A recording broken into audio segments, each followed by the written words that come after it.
Aujourd'hui, selon notre calendrier, c'est Pentecôte. C'est cela? Alors, bonne fête de Pentecôte. Mais quand on regarde un petit peu les statistiques, la majorité des Français ne savent pas de quoi il s'agit. Pentecôte, de quoi il s'agit? Une chose est certaine, c'est 2 jours de repos. Et oui, parce qu'il y a le dimanche de Pentecôte et le lundi de Pentecôte. C'est comme cela que la majorité des Français conçoivent cette période. Maintenant, en tant que chrétiens, nous savons à quoi ce jour fait référence. C'est le souvenir d'un événement qui s'est produit il y a 2000 ans, mais qui demeure toujours actuel. Alors, je vous propose de faire 2 lectures. La première dans l'Évangile selon Jean, chapitre 16. Jean, chapitre 16. Donc, l'Évangile de Jean, c'est facile à trouver. C'est le dernier évangile, et il y en a 4. Certains vont dire qu'il y en a 5, le 5e étant constitué par les épîtres de l'apôtre Paul. Il est tellement évangélique. Donc, ça c'est un point de vue. On n'adhère pas, mais nous on va s'arrêter sur Jean. Chapitre 16, à partir du verset 5. Jésus est là avec ses disciples. Il vient de les avertir qu'ils vont vivre la persécution. Et on le voit aujourd'hui dans notre monde, dans nombre de pays, nous avons des frères et sœurs qui sont là persécutés. Il y a les persécutions subtiles, puis il y a les persécutions, j'allais dire, agressives. Alors on lit ensuite ce que Jésus peut dire, parce que c'est vrai qu'il parle de la persécution, mais il dit ceci: « Maintenant, je m'en vais vers celui qui m'a envoyé, et aucun de vous ne me demande où vas-tu? Parce que je vous ai dit ces choses, la tristesse a rempli votre cœur. Cependant, je vous dis la vérité. Il vous est avantageux que je m'en aille. Car si je ne m'en vais pas, le consolateur ne viendra pas vers vous. Mais si je m'en vais, je vous l'enverrai. Et quand il sera venu, il convaincra le monde en ce qui concerne le péché, la justice et le jugement. En ce qui concerne le péché, parce qu'il ne croit pas en moi, la justice parce que je vais au Père et que vous ne me verrez plus, le jugement parce que le prince de ce monde est jugé. Le prince de ce monde, c'est-à-dire Satan. J'ai encore beaucoup de choses à vous dire, mais vous ne pouvez pas les porter maintenant. Quand le consolateur sera venu, l'Esprit de vérité, il vous conduira dans toute la vérité. Car il ne parlera pas de lui-même, mais il dira tout ce qu'il aura entendu et il vous annoncera les choses à venir. Il me glorifiera, parce qu'il prendra ce qui est à moi et vous l'annoncera.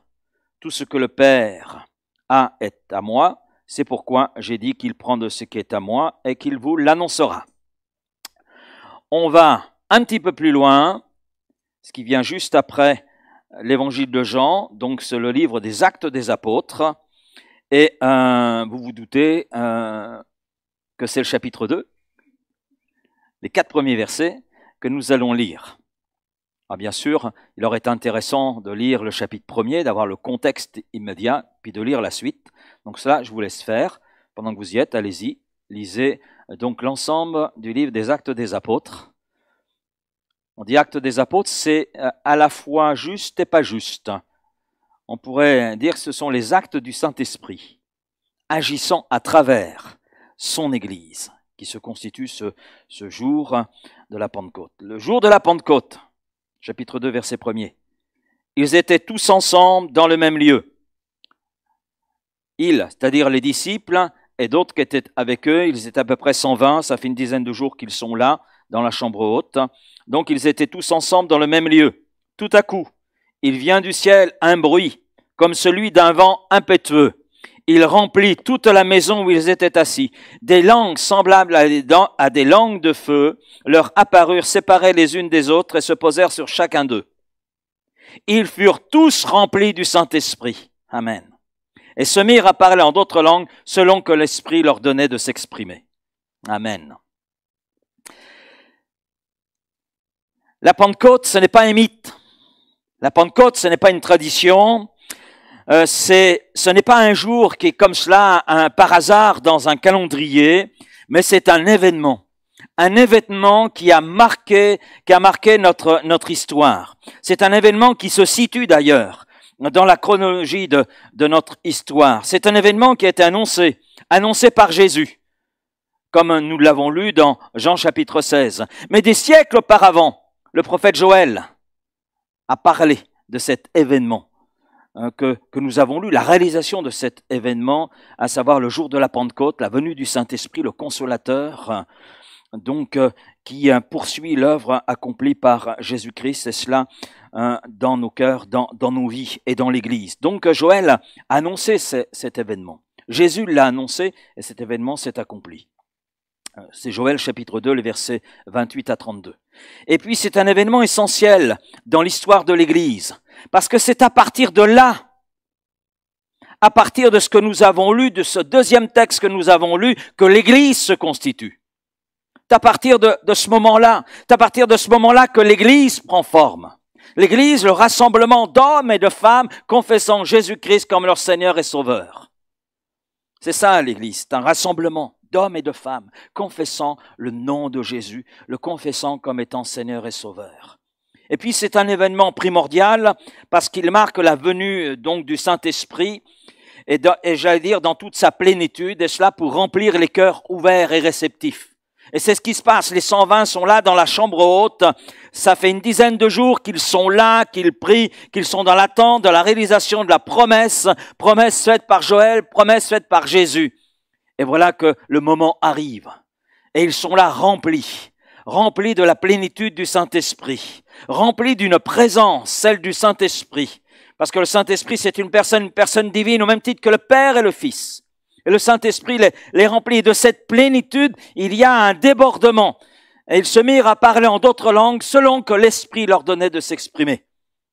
Donc c'est une manifestation du Saint-Esprit, toute particulière dans leur vie, dans leur cœur. Mais à partir de là, à partir de ce moment-là, cette expérience, cette plénitude est ouverte à tous les hommes, à tous ceux qui confessent le nom de Jésus. Parce que ce n'est pas un événement uniquement qui appartient au passé, à notre histoire, mais c'est un événement qui demeure vrai, qui demeure actuel. La preuve en est, on a acte 2, mais dans le livre des Actes des Apôtres, on a d'autres moments où le Saint-Esprit a agi comme au jour de la Pentecôte. Avec les Samaritains, avec les Éphésiens, avec l'église de Vitrolles, Amen. Parce que le Saint-Esprit agit encore aujourd'hui. La Pentecôte, c'est pas simplement un jour dans le calendrier, j'allais dire c'est tous les jours. Parce que tous les jours, le Saint-Esprit veut déverser sur nos vies, sur nos cœurs, sur l'Église, son Église, cette plénitude de sa présence. Il veut encore remplir, encore conduire à ce débordement. Amen, qu'est le parler en langue. Le premier point que j'aborderai ce matin, je l'ai intitulé l'indispensabilité du Saint-Esprit. Alors c'est un mot qui existe, quelquefois j'en invente, mais là je ne l'ai pas inventé. Donc montrer combien le Saint-Esprit est indispensable. C'est un mot, indispensabilité, qui serait très intéressant pour le Scrum, mais on n'a pas assez de lettres pour pouvoir l'écrire. Donc, mais nous on l'utilise ce matin. Parce que je veux que l'on comprenne combien le Saint-Esprit dans nos vies et dans l'Église est là essentiel. Alors tout d'abord, nous devons noter que le Saint-Esprit, c'est une personne unique. Pas simplement une puissance, une influence. On parle de lui en disant « il » et non pas « ça ». Il s'agit là d'un point important parce que nous entendons, même dans les milieux évangéliques, des personnes parler du Saint-Esprit comme étant une influence. Une manifestation de Dieu, une influence de la part de Dieu, une puissance qui émane de Dieu. Non, le Saint-Esprit, c'est une personne. C'est une personne divine. C'est une personne divine. Une personne qui est omniprésente de la Genèse à l'Apocalypse, comme nous allons le voir. La deuxième chose, c'est que le Saint-Esprit est avec le Père et le Fils. En théologie, on dit qu'il est à la fois co-égal et co-éternel. C'est-à-dire la même nature que le Père, la même nature que le Fils. Et nous voyons que l'activité d'ailleurs du Saint-Esprit n'est jamais présentée dans la Bible indépendamment indépendamment de la personne et de l'œuvre de Christ, ou indépendamment de la volonté éternelle et toute-puissante du Père. Les trois personnes qui composent la Trinité, le Père, le Fils et le Saint-Esprit, ne font qu'un et agissent dans une parfaite unité. Ça, c'est important de le saisir, de le comprendre. Et l'indispensabilité du Saint-Esprit dans la vie du croyant de l'Église est mise en évidence dans tous les textes de l'Écriture. On va regarder de la Genèse à l'Apocalypse. Ça vous dit ça? On va faire un aller-retour.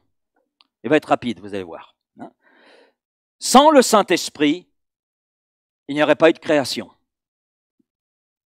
Il n'y aurait pas eu de création. Genèse chapitre 1er, verset 1er, au commencement, Dieu, Elohim. Bereshit bara Elohim. Elohim, c'est Dieu, Dieu dans toute sa plénitude, Dieu dans toute sa force. Mais c'est un pluriel d'intensité, c'est-à-dire en Dieu, il y a le Père, le Fils et le Saint-Esprit. Et Jésus le dira, avant qu'Abraham fût, j'étais. L'apôtre Paul, dans l'épître aux Colossiens, présente Jésus-Christ comme étant présent et agissant lors de la création. Mais le Saint-Esprit est aussi présent. Au commencement, Dieu créa les cieux et la terre. La terre était informe et vide. Il y avait des ténèbres à la surface de l'abîme et l'Esprit de Dieu se mouvait au-dessus des eaux. C'était le tohu-bohu. Mais l'Esprit de Dieu se mouvait. L'image qui est souvent utilisée pour parler de l'Esprit là de Dieu qui se mouvait, c'est l'image d'une poule qui rassemble ses poussins. C'est l'image qui est souvent utilisée. Et c'est vrai que l'Esprit se tenait au-dessus de la création pour la guider, pour la protéger. L'Esprit était déjà là, dans la création. Déjà là parce qu'il est de toute éternité, au même titre que le Père et que le Fils. Mais je crois aussi que le Saint-Esprit veut se mouvoir dans nos vies ce matin. Amen. Il veut agir dans nos vies. Et on va le laisser se mouvoir en nous. Lui donner toute la liberté. Seigneur, que par ton esprit, que cette personne divine qu'est le Saint-Esprit nous saisisse ce matin. Amen. Amen. Et nous voulons nous laisser saisir par le Saint-Esprit. Sans le Saint-Esprit, il n'y aurait pas eu de message prophétique. 2 Pierre, chapitre 1er, verset 21, « Car ce n'est pas par une volonté d'homme qu'une prophétie a jamais été apportée, mais c'est poussé par le Saint-Esprit que des hommes ont parlé de la part de Dieu. » Ce qui me conduit à ajouter cet autre point, s'il n'y avait pas le Saint-Esprit, il n'y aurait pas eu la parole de Dieu.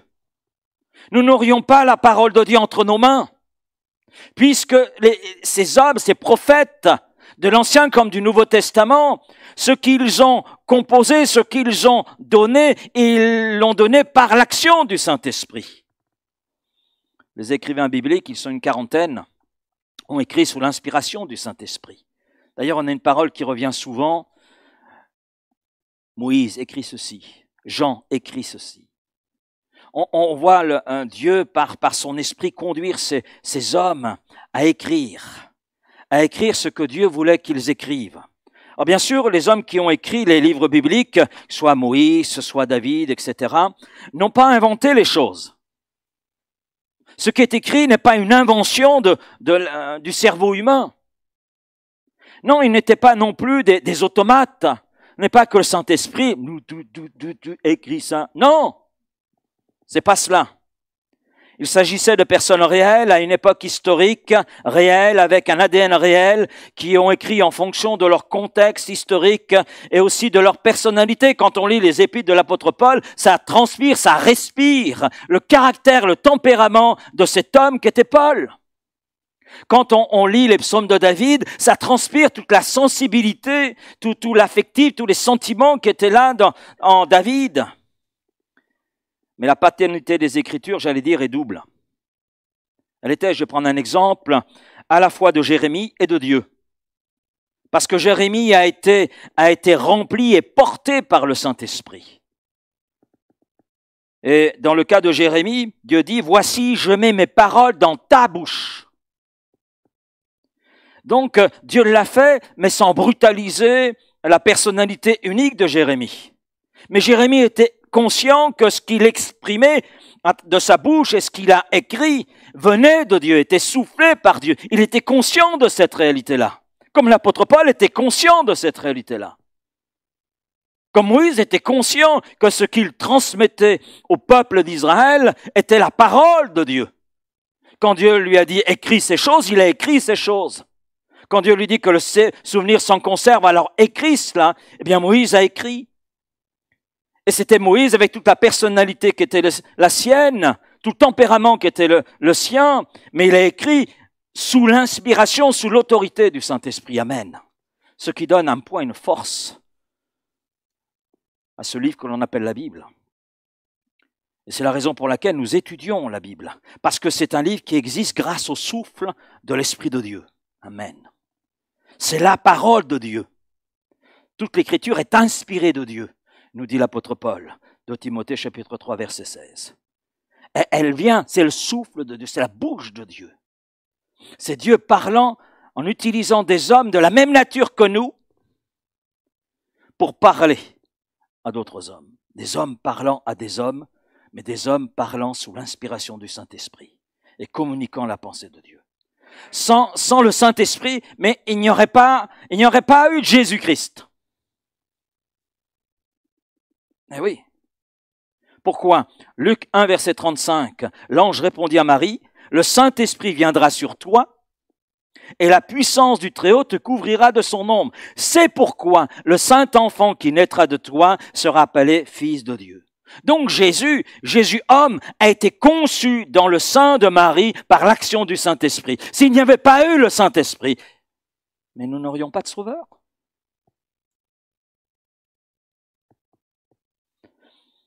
Et puis, je vais aller plus loin. Sans le Saint-Esprit, il n'y aurait pas eu de ministère pour Jésus. Concernant Jésus, on a quelquefois une idée un petit peu erronée. On oublie que Jésus était pleinement homme. Pleinement Dieu, c'est vrai. Alors ça, c'est facile à comprendre. On voit les miracles, etc. Donc oui, il est pleinement Dieu. Mais ne perdons pas de vue qu'il était pleinement homme. C'est notre nature qu'il a pris. Et il fallait qu'il soit homme. Sinon, le sacrifice qui a été le sien n'aurait été sans aucune valeur. Parce que c'est le péché des hommes qu'il prend sur lui. Et il fallait qu'il soit homme pour cela. Mais il fallait aussi qu'il soit Dieu. Et il y avait ces deux natures en Christ. À la fois pleinement homme, pleinement Dieu, ça nous dépasse. Je vous le dis franchement, ça me dépasse. Mais je le crois. Et je le prends comme cela parce que la Bible me le dit. Et parce que Dieu n'est pas un homme pour mentir, donc ce qu'il dit est la vérité. Je le crois. Mais Jésus homme, exactement comme vous et moi, a eu besoin de la plénitude du Saint-Esprit pour exercer le ministère que Dieu le Père voulait qu'il exerce sur terre. Et c'est pour cela que le jour de son baptême, Jésus a été rempli du Saint-Esprit. Il a vécu cette plénitude du Saint-Esprit. Et Luc 4, verset 14, il est dit, Jésus revêtu de la puissance de l'Esprit. Et ce n'est qu'à partir du moment où Jésus a été revêtu de la puissance du Saint-Esprit qu'il a débuté son ministère. Il ne l'a pas débuté avant. Donc Jésus, revêtu de la puissance du Saint-Esprit, retournant en Galilée, sa renommée se répandit dans tout le pays d'alentour. Il enseignait dans les synagogues, il était glorifié par tous. Et dans Luc 4, 18, il est dit, l'Esprit du Seigneur, c'est Jésus qui parle, l'Esprit du Seigneur est sur moi, parce qu'il m'a oint, il m'a rempli. Pourquoi? Pour annoncer une bonne nouvelle aux pauvres. Il m'a envoyé pour guérir ceux que le cœur brisé, pour proclamer aux captifs la délivrance et aux aveugles le recouvrement de la vue, pour renvoyer libres les opprimés, pour publier une année de grâce de la part du Seigneur. Amen. Oui, Jésus a eu besoin de cette plénitude du Saint-Esprit, de ce revêtement de puissance venant de la personne du Saint-Esprit. Il a eu besoin de cela. À combien plus forte raison nous en avons besoin? À combien plus forte raison l'Église et chacun d'entre nous, nous en avons besoin. S'il n'y avait pas eu le Saint-Esprit, j'allais dire sans l'action du Saint-Esprit, il n'y aurait pas eu la résurrection de Jésus-Christ. Donc notre message serait vide de sens, vide de réalité. Message de mort et non pas de vie. Mais parce qu'il y a eu la résurrection, parce que le Saint-Esprit était là, parce que le Saint-Esprit a agi dans toute sa puissance, dans toute son autorité, eh bien le message qui est aujourd'hui de Christ mort sur la croix et ressuscité est un message qui donne vie au cœur. Amen. Romains 8, verset 11. Et si l'esprit, notez bien, et si l'esprit de celui qui a ressuscité Jésus d'entre les morts habite en vous, celui qui a ressuscité Christ d'entre les morts rendra aussi la vie à vos corps mortels par son esprit qui habite en vous. Il y a une insistance qui est faite. Et depuis le jour de la Pentecôte, amen. Depuis acte 2, le Saint-Esprit est là déversé sur l'Église, amen. Déversé sur tous ceux et celles qui ont le cœur ouvert, réceptif. Avez-vous ce matin ce cœur ouvert, réceptif à la personne et l'œuvre du Saint-Esprit, à l'activité du Saint-Esprit dans votre vie? Vous n'êtes pas obligé de répondre immédiatement. Sans l'action du Saint-Esprit, il n'y aurait pas eu la naissance et le développement de l'Église de Jésus-Christ. Donc notre rendez-vous ce matin n'aura aucun sens. Aucun sens. Ce serait semblable à un meeting politique, à une réunion associative, appelez ça comme vous voulez. Mais parce qu'il y a eu le Saint-Esprit, l'Église est née. Parce qu'il y a eu le Saint-Esprit au sein de l'Église, il y a eu développement de l'Église. Et on le voit dans Acte 2, comme on l'a lu. Et on va au verset 40 du chapitre 2. Et par plusieurs autres paroles, il les conjurait, les exhortait, disant « Sauvez-vous de cette génération perverse ». Ben oui, parce que suite à cette venue du Saint-Esprit, ce que nous avons lu dans Acte 2, les 4 premiers versets, bien sûr, il y a toute une foule à Jérusalem et il y a eu un bruit tellement énorme que les foules se sont précipitées. Il y a une vingtaine de nationalités qui sont là, présentes, parce que c'est un temps de fête à Jérusalem. On va dans le temple pour apporter les sacrifices. Et là, les gens se rassemblent au lieu où il y a eu le bruit. Et des gens dans la foule sont là en disant, mais ils sont ivres. Et là, Pierre,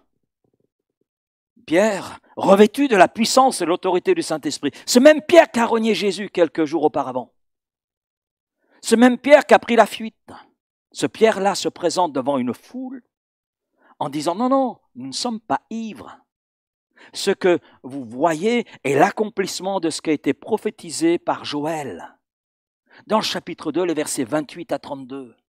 C'est la réalisation de la promesse faite par celui en qui nous avons placé notre foi. Il a promis un autre consolateur qui nous conduirait dans toute la vérité.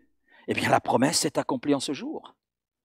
Et nous savons que le message apporté par Pierre, très évangélique, centré sur la personne de Jésus, eh bien, a touché des cœurs. Il nous est dit que les cœurs furent transpercés de part en part.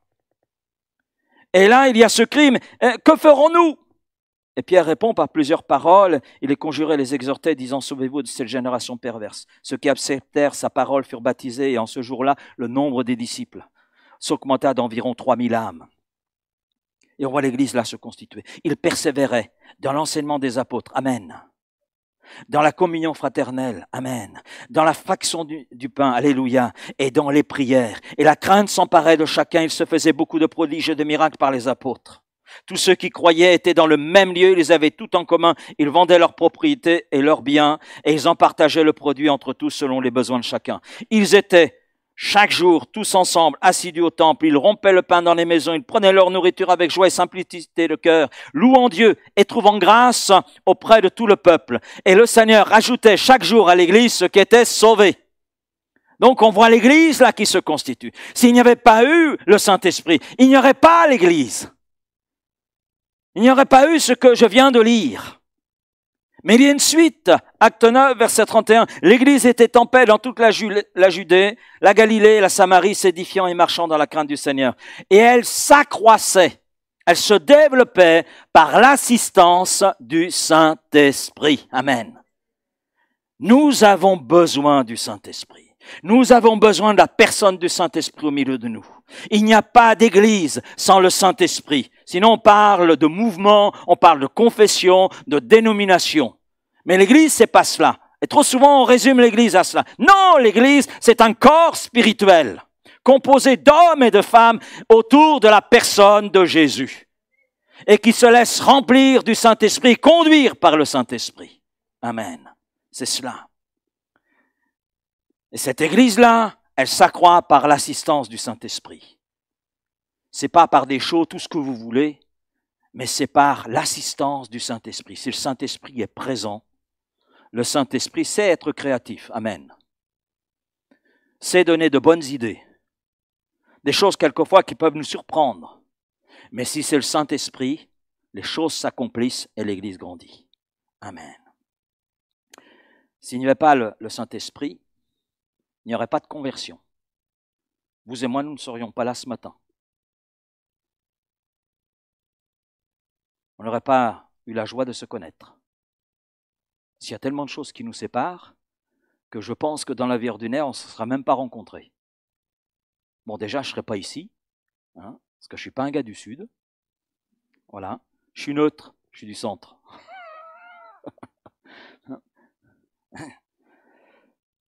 Et oui, sans le Saint-Esprit, il n'y aurait pas de conversion, nous ne serions pas là. Nous serions encore dans nos ténèbres, dans notre bout. Jean 16, verset 8. Et quand il sera venu, il convaincra le monde en ce qui concerne le péché, la justice et le jugement. En ce qui concerne le péché, parce qu'il ne croit pas en moi. C'était notre situation. Et on était là tâtonnant, on était là cherchant une issue pour nos vies, un sens à donner à nos vies. Mais voilà qu'un jour, un témoignage, une prédication, on a été saisis, notre cœur a été là saisi, transpercé, comme ceux qui étaient là à l'écoute de l'apôtre Pierre le jour de la Pentecôte. On a eu le cœur transpercé. Et là, on a réalisé notre état de péché. Et nous sommes nés de l'Esprit. Amen. Et nés d'eau, parce que nous avons confessé que Jésus-Christ était notre Seigneur et Sauveur en passant par les eaux du baptême. Et nous nous sommes engagés avec lui. Mais c'est l'œuvre du Saint-Esprit qui est venue nous convaincre. Ce ne sont pas des raisonnements humains. Ce ne sont pas des raisonnements humains, si beau soit-il. Mais c'est le Saint-Esprit en nous. Et vous pourrez lire à cet effet le dialogue entre Jésus et Nicodème dans Jean chapitre 3. Sans le Saint-Esprit, il n'y aurait pas d'adorateur. Ça veut dire que, Sauveur, tout ce que tu as voulu faire ce matin, c'est inutile. Oui, sans le Saint-Esprit, c'est inutile. Voilà. Oui, parce que Jésus dit, Jean 4, verset 23, « Mais l'heure vient, et elle est déjà venue, où les vrais adorateurs adoreront le Père en esprit et en vérité, car ce sont là les adorateurs auxquels le Père prend plaisir. Dieu est esprit, et il faut que ceux qui l'adorent en esprit et en vérité. » Amen. C'est l'esprit qui nous conduit dans la vérité. Ne nous conduit pas dans notre vérité, dans nos vérités, mais dans la vérité, c'est-à-dire en Christ. Et dans cette découverte de Christ, mais découverte aussi de ce que nous sommes, eh bien on est conduit à entrer dans la présence du Père, parce que l'accès nous est ouvert, et là on ne peut que nous incliner et louer, et être ces adorateurs que Dieu réclame. Amen. Et puis, sans le Saint-Esprit, il n'y aurait pas de témoignage efficace, il y a encore moins de prédicateurs efficaces. Acte 1, verset 8, « Mais vous recevrez une puissance, le Saint-Esprit survenant sur vous, et vous serez mes témoins, à Jérusalem, dans toute la Judée, dans la Samarie et jusqu'aux extrémités de la terre. » Et quand nous regardons ce qui s'est passé le jour de la Pentecôte, c'est exactement cela. Exactement cela. Il nous est dit que la crainte s'emparait de chacun, il se faisait beaucoup de prodiges et de miracles par les apôtres. Par les apôtres. Ça veut dire que l'Esprit était là en eux, et le Saint-Esprit les conduisait dans leur témoignage, conduisait dans la prédication de l'Évangile, et il y avait cette puissance, cette autorité qui était là et qui émanait d'eux. Amen. Mais ce n'était pas leur puissance humaine, ce n'était pas leur puissance verbale. Non, ce n'était pas leur mimique ou leurs illustrations, ce que vous voulez. Non, c'est l'action du Saint-Esprit à travers eux qui était là, rendant le message efficace. Sans le Saint-Esprit, le disciple de Jésus-Christ est livré à lui-même. Mais un disciple de Jésus-Christ livré à lui-même dans le témoignage est sans force, sans impact, mais également sans défense. Sans défense. Nous voyons dans Acte 4, Pierre et Jean sont arrêtés. Oui, parce qu'il y a eu à l'entrée du temple un homme qui était là, boiteux de naissance, qui lui n'avait pas accès au temple en raison de son état. Mais voilà que Pierre et Jean montent, c'est l'heure de la prière, comme chaque jour, ils montent au temple. C'est un espace dans le temple dans lequel ils se rassemblaient. Et puis là, ils s'arrêtent devant ce boiteux de naissance. Nous n'avons ni argent ni or, mais ce que nous avons, nous te le donnons. Mais qu'avait-il? La foi en Jésus-Christ, qui par le Saint-Esprit a conduit Pierre à dire, ce que nous avons, nous te le donnons, au nom de Jésus-Christ de Nazareth, lève-toi et marche. Aussitôt, ses chevilles devinrent fermes. Et qu'a-t-il fait cet homme? Merci beaucoup. Combien je vous dois? Non, non. Il est entré avec eux dans le temple, louant et glorifiant Dieu. À cause de cela, bien sûr. Les religieux, c'est quoi encore cette affaire? On en a marre de ce Jésus de Nazareth. Et là, Pierre et Jean sont arrêtés. Et ils doivent rendre des comptes devant ce tribunal qu'est le Sanhédrin. Et comparaître devant le Sanhédrin, c'était quelque chose à l'époque. Et il nous est dit, Pierre et Jean remplis du Saint-Esprit. Et là, ces hommes, ces érudits en religion, eh bien, ont eu la bouche fermée. Ils ne trouvèrent rien à redire, parce que le Saint-Esprit qui remplissait Pierre et Jean a été cet avocat qui a su les défendre. Et dire à travers la bouche de Pierre et de Jean exactement ce qu'il fallait dire. Et les religieux ont eu le souffle coupé. Mais ils n'ont jamais été en fac de théologie, ces gens. Comment peuvent-ils sortir des choses pareilles? Parce que le Saint-Esprit est là et parce que le Saint-Esprit conduit dans toute la vérité. Amen. Et le Saint-Esprit défend ceux qui sont en Christ. Puis l'apôtre Paul écrit ceci concernant la prédication. 1 Corinthiens chapitre 2, versets 1 à 5, on ne va pas lire l'ensemble de ce paragraphe, mais juste ceci. Ma parole, dit Paul, et ma prédication ne reposaient pas sur les discours persuasifs de la sagesse humaine. Amen. Et je vous assure que s'il y a un qui avait les capacités, c'est bien lui. Mais sur une démonstration d'esprit de puissance, afin que la foi, votre foi, soit fondée non sur la sagesse des hommes, mais sur la puissance de Dieu. Amen. La force du prédicateur, ce n'est pas dans son talent oratoire. Non. Mais c'est dans la présence du Saint-Esprit en lui, avec lui. Je me souviens dans un séminaire avec mes collègues vietnamiens, je savais qu'ils avaient eu un séminaire quelque temps auparavant et j'ai voulu avoir des nouvelles. Et je leur ai dit, comment s'est passé ce séminaire? C'était bien? Ah ouais, Laurent, c'était super. C'était quoi le sujet? On ne sait pas. J'ai dit, comment ça? Vous avez eu un séminaire, vous me dites que c'est très bien, mais vous ne connaissez pas le sujet. Ah non? Mais j'aurais dit, et l'orateur, ouais, il parlait bien. Hein. Et puis il y en a un qui me dit, il parlait tellement bien que tout ce qu'il nous a dit est passé là.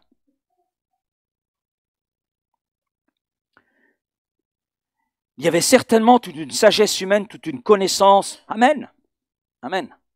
Dieu n'est pas contre cela. Mais, à quoi cela sert-il si le Saint-Esprit n'est pas là? À quoi cela sert-il? Ça sert à rien. Ça sert à rien. Parce que ce dont nous avons besoin, c'est d'entendre la parole de Dieu, accompagnée de l'action du Saint-Esprit qui vient toucher nos cœurs et nous conduire à aller de l'avant. Amen. Conduire à aller de l'avant dans la connaissance de Christ, la connaissance de l'œuvre de Christ, aller de l'avant dans notre vie chrétienne et à découvrir qu'il y a en Christ des solutions pour notre vie. Amen. Pour notre aujourd'hui, notre demain, notre quotidien. La force du prédicateur, elle est là dans la présence du Saint-Esprit. Si le Saint-Esprit est là, amen. Amen. Et puis, s'il n'y avait pas le Saint-Esprit, il n'y aurait pas de dons spirituels. Parce que les dons spirituels sont des manifestations du Saint-Esprit. On est d'accord? C'est pas moi qui le dis, hein, c'est l'apôtre Paul qui le dit. 1 Corinthiens chapitre 12. puis le chapitre 13 et puis le chapitre 14 également. Ça forme une trilogie indissociable, importante, et qui nous parle des dons spirituels, des manifestations du Saint-Esprit au milieu du peuple de Dieu. Et à quoi ça sert? À faire bien? Non, ça sert à édifier. Par les dons spirituels, par les manifestations du Saint-Esprit dans son Église, Christ édifie son Église. Amen. Et nous en avons besoin. Nous avons besoin d'être édifiés, d'être construits. Amen. D'être construits sur la vérité, d'être établis sur la vérité et de grandir sur la vérité. Nous avons besoin de cette croissance spirituelle et les manifestations du Saint-Esprit contribuent à cette croissance. Ça contribue à ma croissance, ça contribue à votre croissance, à la croissance de l'Église. Mais je dis Amen, parce qu'il y a une manifestation du Saint-Esprit qui nous est là toute personnelle, qui fait suite au baptême dans le Saint-Esprit, qui découle du baptême dans le Saint-Esprit, qui est le parler en d'autres langues. Et celui qui parle en langue, dit Paul, 1 Corinthiens 14, s'édifie lui-même. Amen. Donc la manifestation du Saint-Esprit dans l'Église à travers les dons spirituels contribue à la croissance de l'Église, de cet ensemble spirituel. Mais le parler en d'autres langues, découlant du baptême du Saint-Esprit, qui est accordé à tous ceux qui le désirent, à tous ceux qui ont faim et soif. Si tu as faim et soif du baptême dans le Saint-Esprit, le Seigneur veut te remplir ce matin, amen. Et te conduire à parler en d'autres langues. Et avec ce parler en langue, dans ton culte personnel, amen, à construire ton homme intérieur, cet homme spirituel. S'il n'y avait pas le Saint-Esprit, on n'aurait pas cela. Il n'y aurait pas non plus ce soutien intérieur dans nos moments de faiblesse. Allez, petit sondage rapide. Quel est celui qui n'a jamais eu, jusqu'à ce jour, de moments de faiblesse? Ok. 100% d'accord avec moi. On connaît tous un jour ou l'autre un moment de faiblesse. Ça peut être plus ou moins sombre, plus ou moins difficile, plus ou moins supportable. Et puis dans ces moments-là, il nous est facile d'arriver dans le culte et de dire « Oh Seigneur, merci pour tout ». Je me trompe? Dites-moi si je me trompe. Hein? Non, ça nous est difficile. Ça nous est même difficile de prier. Seigneur, je ne sais même pas quoi te dire. Je suis vide. Je suis vide. À quoi ça sert de te suivre? À quoi ça sert de poursuivre? Et c'est là, comme dit Paul dans Romains 8, c'est là que le Saint-Esprit, par des soupirs inexprimables, lui qui sonde les profondeurs de Dieu, vient là, à travers notre être intérieur. Waouh!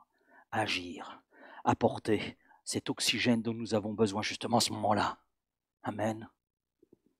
Et qui nous permet de surmonter ces moments et d'en être vainqueurs.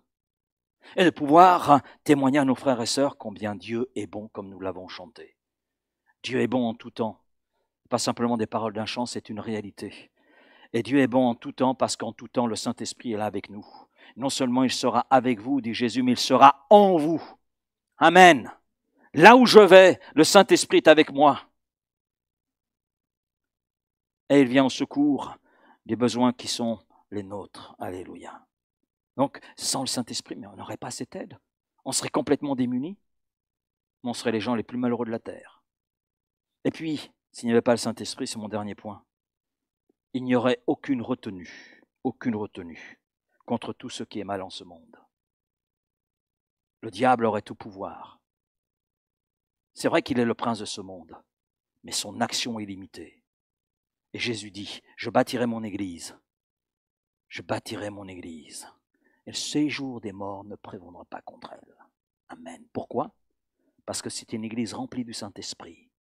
Parce qu'il y a cette personne divine qui est là et qui fait obstacle, et heureusement, à l'action de Satan. L'action de Satan. Et on sait qu'après l'enlèvement de l'Église, que Paul exprime, on le verra d'ailleurs jeudi, 2 Thessaloniciens chapitre 2, à partir du moment où l'Église sera enlevée, mais l'Antéchrist, agent de Satan, pourra agir tout à fait librement. Mais pourquoi ne peut-il pas agir librement aujourd'hui? Parce qu'il y a la présence de l'Église. Je ne parle pas d'une confession religieuse, d'une dénomination, d'un mouvement, si bon soit-il. Je parle de l'Église. L'Église de Jésus-Christ, parce qu'il y a l'Église de Jésus-Christ. Et dans l'Église de Jésus-Christ, il y a le Saint-Esprit. Alors l'Antéchrist ne peut pas agir dans toute sa plénitude. Et là, je dis Amen. Amen. On est sous la protection du Saint-Esprit. Ça ne veut pas dire qu'on n'a pas de difficultés. Non, mais ça veut dire que nous ne sommes pas seuls. À l'exemple de l'Église de Philadelphie dans le livre de l'Apocalypse, qui est passée par bien des épreuves. Et Dieu lui dit, parce que tu as gardé ma parole, tu seras gardé dans cette persécution qui va survenir, comme tu as été gardé dans ce que tu as traversé. Et tu as été gardé parce que cette Église a gardé la parole de Dieu. Gardant la parole de Dieu, le Saint-Esprit était là avec. Le Saint-Esprit était là avec son Église. Amen. Donc nous voyons l'indispensabilité donc du Saint-Esprit en nous, dans notre vie, dans notre quotidien, mais aussi dans l'Église. Et puis je crois que nous n'avons pas tout découvert de la personne du Saint-Esprit. Nous avons encore un certain nombre de choses concernant sa personne, mais aussi de son activité que nous avons encore à découvrir. En ce qui me concerne, j'ai encore des choses à découvrir de la personne et de l'œuvre du Saint-Esprit. Et l'activité du Saint-Esprit, je peux la résumer en 4 points. Le Saint-Esprit possède et communique une puissance de révélation. Amen. Une puissance de guérison, de restauration. Une puissance de transformation. Une puissance aussi d'action et de percussion. Et cela, on le verra cet après-midi. Du moins en partie. Oui, aujourd'hui c'est Pentecôte, c'est la personne du Saint-Esprit. Donc on est sur cette journée, sur la personne et l'œuvre du Saint-Esprit. Donc cet après-midi, on verra l'activité du Saint-Esprit, cette puissance communique, donc puissance de révélation. On veut prier. Et puis, on a parlé du Saint-Esprit, on a parlé de la plénitude et peut-être qu'il y en a au milieu de nous qui aspirent à cette plénitude du Saint-Esprit, qui aspirent à ce que les 120 dans la chambre haute ont pu la vivre, ont pu la expérimenter et vous aspirez à ce baptême dans le Saint-Esprit, vous aussi, à cette plénitude. Vous aspirez à être remplis du Saint-Esprit ce matin. Alors, on ne veut pas simplement parler de la personne et de l'œuvre du Saint-Esprit, mais on veut aussi vous aider, vous conduire à découvrir cette plénitude dans votre vie, à découvrir dans votre cœur, dans votre âme, dans votre esprit, à vous laisser envahir par cette plénitude et entrer dans tout ce que Dieu tient en réserve pour vous. Et je dis amen à cela, parce que je crois que le Saint-Esprit est là au milieu de nous ce matin et je crois qu'il veut agir, je crois qu'il veut bénir ce matin. Amen. Alors on va tous ensemble élever notre voix, pour là se lever tous ensemble et dire Seigneur, viens là remplir du Saint-Esprit mon frère, ma sœur qui aspire à ce baptême depuis des semaines, voire des mois, peut-être que quelqu'un aspire depuis des années, hein, et peut-être que tu es là te disant mais c'est pas pour moi, c'est pour les autres, je suis pas assez saint, assez pur, hein, Seigneur, mais laisse le Seigneur t'envahir, alléluia, et la suite tu la connaîtras, alléluia, laisse le Seigneur t'envahir, laisse le Seigneur te remplir ce matin du Saint-Esprit, laisse le Saint-Esprit agir ce matin dans ton cœur, dans ta vie, hein, mets de côté tous ces raisonnements qui sont les tiens, qui ne sont que des freins à l'œuvre du Saint-Esprit dans ta vie. Oh, et peut-être qu'un frère, une sœur a besoin d'être renouvelé dans sa vie de l'esprit, dans sa marche spirituelle, dans sa vie de prière, dans sa vie de louange, dans sa lecture, méditation de la parole de Dieu. Eh bien, nous voulons ce matin dire Saint-Esprit, remplis-nous, renouvelle tes enfants, renouvelle ton peuple, renouvelle celui et celle qu'elle a découragé, celui ou celle qui est dans un moment de faiblesse. Seigneur, tu fais ton œuvre là ce matin. C'est toi qui confirme ta parole. C'est toi qui agis dans ta puissance. Alléluia, alléluia. On élève tous ensemble à notre voix, disant merci Seigneur pour le Saint-Esprit. Seigneur, alléluia. Tu remplis ce matin, Seigneur. Tu baptises du Saint-Esprit celui qui aspire à ce baptême. Alléluia, alléluia. Oh, ce matin, laissez-vous remplir. Ce matin, laissez-vous submerger par le Saint-Esprit. Alléluia, alléluia. Seigneur, nous te bénissons pour la personne et l'œuvre du Saint-Esprit. Oui, on comprend pourquoi tu nous dis qu'il est avantageux que tu rejoignes le Père. On comprend parce que nous avons aujourd'hui le Consolateur qu'elle a avec nous, plus encore qu'elle a en nous. Alors Seigneur, remplis mon frère, ma sœur, qui ne sont pas là baptisés du Saint-Esprit. Tu les remplis là ce matin. Tu les remplis là maintenant. Alléluia. C'est toi qui agis. C'est toi qui agis, Père. C'est toi qui viens là confirmer ta parole. Alléluia, comme tu t'y engages. C'est toi qui viens là te manifester. Oh, Seigneur Jésus, la promesse, elle est pour nous. Oui, Seigneur, elle est pour nous, Seigneur. Elle est pour tous ceux, Seigneur, qui ont faim et soif de toi. Que ta promesse s'accomplisse encore dans un cœur, dans une vie ce matin. Alléluia. Alléluia, alléluia, alléluia. Vous qui aspirez au baptême du Saint-Esprit, élevez votre voix. Oh, attendez-vous ce matin à cette plénitude. Attendez-vous en ces instants à cette plénitude dans votre vie. Oh, laissez-vous saisir par le Saint-Esprit. Laissez le Saint-Esprit vous saisir et vous conduire dans ces douces ondées. Amen, amen, amen, Seigneur. Precium prate che nosate. Nos sottomano sacche de me nosate. Alléluia, alléluia. Alléluia, alléluia, alléluia, alléluia, alléluia, alléluia, alléluia, alléluia,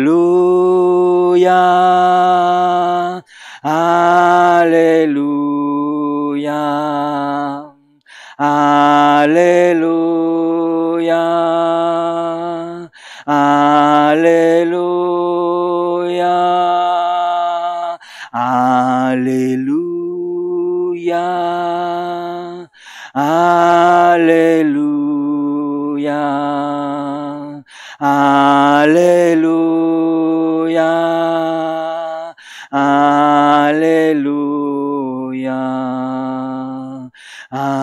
alléluia, alléluia, alléluia, alléluia. Amen. Amen, Seigneur. Alléluia. Merci, Seigneur. Alléluia. Alléluia. Preno sante, bene, bene, bene, sante. Alléluia, Seigneur. Béni sois-tu pour ces moments, Seigneur. Des moments précieux devant toi. Des moments, Seigneur, où tu veux la renouveler, où tu veux la fortifier, où tu veux la remplir. Amen, Jésus. Amen. Amen, amen, amen, amen. Alléluia, Seigneur. Béni sois-tu, Seigneur, béni sois-tu. Amen.